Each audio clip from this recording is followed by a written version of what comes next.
In a major narcotics crackdown, a joint team comprising Bodhjung Nagar Police, Tripura State Rifles and CRPF jawans, led by the SDPO of NCC and the officer in charge of the Bodhjung Nagar Police Station, destroyed approximately 15,000 cannabis plants. Police estimate the market value of the seized crop at ₹8 lakh.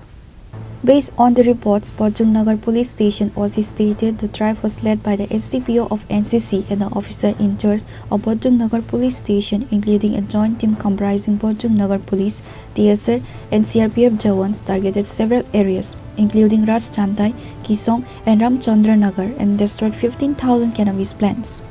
The illegal plantations were spread across 8 plots, covering roughly 4 acres of land, which the estimated market value of the destroyed crops is approximately ₹8 lakhs.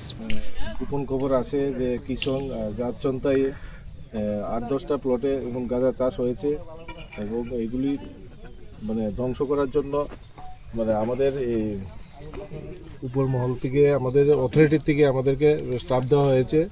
এর মধ্যে TSR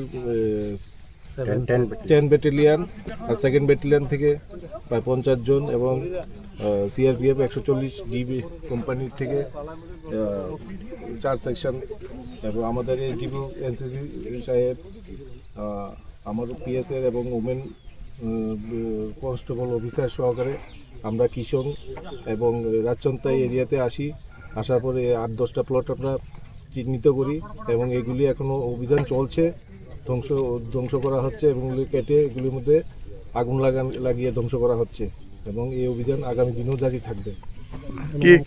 কি পরিমাণ ক্ষয়ক্ষতি? প্রায় 15,000 matured গাঁজা plant ধ্বংস করা হয়েছে, যার আনুমানিক বাজার মূল্য অনুমান 7-8 লাখ টাকা।